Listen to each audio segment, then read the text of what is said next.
আসসালামু আলাইকুম সুপ্রিয় দর্শক, স্টার কুক অ্যান্ড ব্লগস পরিবারের পক্ষ থেকে প্রত্যেককে স্বাগত জানিয়ে নতুন আরেকটি পর্ব শুরু করছি। পাকা আমের আছে অনেক গুণ। আজ আমি আপনাদের পাকা আম, সুজি ও চিনি দিয়ে একটি অসাধারণ সুস্বাদু কাস্টার্ড তৈরি করে দেখাবো। আশা করি আপনাদের কাছে ভালো লাগবে। যেটা খেলে সব বয়সের মানুষই তৃপ্তি পাবে। এটা খুব অল্প উপকরণ, খুব সহজে তৈরি করে দেখাবো। আম ক্যান্সার প্রতিরোধ করে, কোলেস্টেরলের মাত্রা কমায়, ত্বক সুন্দর রাখে এবং হজমে সাহায্য করে। এই রেসিপিটা কীভাবে তৈরি করছি সেটা শেয়ার করছি। এখানে নিয়েছি 3টা পাকা আম। এটা হিমসাগর আম, এটা বাড়ির আম বলে টকটকে দেখা যাচ্ছে না, কিন্তু ভিতরটা লাল, সেটা একটু কেটে দেখিয়ে দিলাম। এবার এটা সুন্দর করে ধুয়ে পরিষ্কার করে নিয়ে এবার ব্লেন্ডারে নিয়ে নিচ্ছি। ব্লেন্ডারে নিয়ে ব্লেন্ড করে নিচ্ছি। এটা 2টা আম, আর বড় আম থেকে আমি অর্ধেকটা নিয়েছি, সেটা পরে দেখিয়ে দিচ্ছি।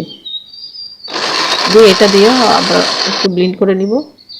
খুব স্মুথভাবে এটা পেস্ট করে নিতে হবে। নিয়ে এবার একটা বোলে ঢেলে নিচ্ছি। এবার চুলায় একটি প্যান বসিয়ে নিয়েছি আগে থেকে ফুটিয়ে রাখা 1/2 লিটার গরুর দুধ, আর নিয়েছি 1/2 চা চামচ এলাচ পাউডার। এলাচ পাউডারটা দিলে সুন্দর একটা সুঘ্রাণ আসে, সেজন্য দিয়েছি। আর দিয়েছি স্বাদ অনুযায়ী লবণ। এখানে লবণটা দিতে হবে, মিষ্টি জিনিসে একটু স্বাদ লবণ দিলে স্বাদের একটা ব্যালেন্স আসে। আর দিয়ে দিচ্ছি 1/2 কাপ সুজি। আগে থেকে এটা আমি ঘি দিয়ে ভেজে রেখেছিলাম, সেটাই দিয়ে দিলাম। এবার মিডিয়াম হিটে রেখে এটাকে গাঢ় করে নিতে হবে। গাঢ় হয়ে গেলে তখন আম দিয়ে দিতে হবে। আমটা যদি আগে থেকে দেওয়া হয় তাহলে কেটে যেতে পারে।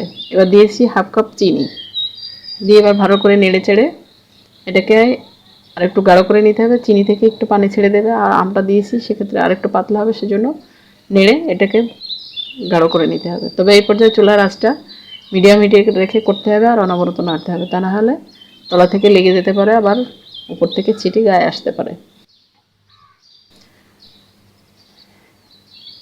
চিনিটা একটু কম মনে হয়েছে, সেক্ষেত্রে আমি চিনিটা আরেকটু দিয়ে নিয়েছি। এখানে 2 টেবিল চামচের মতো একটু চিনি দিয়েছি। চিনিটা যার যার স্বাদ মতো দিয়ে নেবেন, যে যেমন খাবেন তেমনই দিবেন। এই পর্যায়ে আমার রাত্রে এই রেসিপিটা করছিলাম, কারেন্টটা অফ হয়ে গেছে, সেই জন্য এখানে নিয়েছি 1 টেবিল চামচ কাস্টার্ড পাউডার। সেটা দেখাতে পারিনি, এখানে দেখতে হয়তো আপনাদের একটু কষ্ট হবে, ক্ষমা সুন্দর দৃষ্টিতে দেখবেন। আর নিয়েছি 1 চা চামচ ঘিটা চা চামচ উঁচু করেই নিয়েছি। ঘিটা দিলে একটা সুন্দর ফ্লেভার আসে। এটা শেষ পর্যায়ে দিচ্ছি। কাস্টার্ড পাউডারটা গুলিয়ে রেখেছি, সেটা দেওয়ার আগ মুহূর্তে এটা দিয়ে একটু নাড়াচাড়া করে নিয়েছি। এই পর্যায়ে দেখতে পাচ্ছেন কেমন ঘন হয়ে গেছে। এখানে আমি কাস্টার্ড পাউডার খুব বেশি ব্যবহার করিনি, 1 টেবিল চামচ ব্যবহার করেছি। এটা অল্প অল্প করে নিব, আর অনবরত নেড়ে চেড়ে এটাকে মিশিয়ে নিতে হবে, তা নাহলে এক জায়গায় দলা পেকে যেতে পারে। একবারে দিয়ে দেওয়া যাবে না, অল্প অল্প করে দিতে হবে আর নাড়তে হবে। আমি এটা 3বার দিয়েছি, দেখেই বুঝতে পারছেন। দিয়ে নেড়ে চেড়ে সুন্দর করে মিশিয়ে এটা গাঢ় হলে তৈরি হয়ে যাবে আমার এই কাস্টার্ডটা। এটা খেতেও অসাধারণ, খুবই সুন্দর লাগবে। আমরা তো আম এমনি খেয়ে থাকি, সেটা একটা উপকার। আবার মাঝে মাঝে একটু স্বাদ আনার জন্য, বাচ্চাদের খাওয়ানোর জন্য এটা করলে, নাস্তায় দিলে ওরা খুব খুশি হয়। হয়ে গেছে আমার রান্নাটা। এবার আমি যে পাত্রে সেট করব সেই পাত্রে ঢেলে দিলাম, দিয়ে ভালো করে উপর থেকে স্প্রেড করে সমান করে দিচ্ছি, এটা একটু দেখা সৌন্দর্যের জন্য। আমি আরও একটা বলে বেড়ে নিয়েছি। এটা রুম টেম্পারেচারে নিয়ে আসার পরে আমি ফ্রিজে রাখবো 2 ঘন্টার জন্য। 2 ঘন্টা পরে ফ্রিজ থেকে বের করে এবার উপর থেকে আমি শুকনো নারকেল ব্লেন্ড করে রেখেছিলাম, সেটা উপর থেকে দিয়ে একটু সাজিয়ে দিচ্ছি। আমার খেতেও সুন্দর লাগবে আর দেখতেও সুন্দর লাগবে, দেখার উপরে খাওয়ার আকর্ষণ।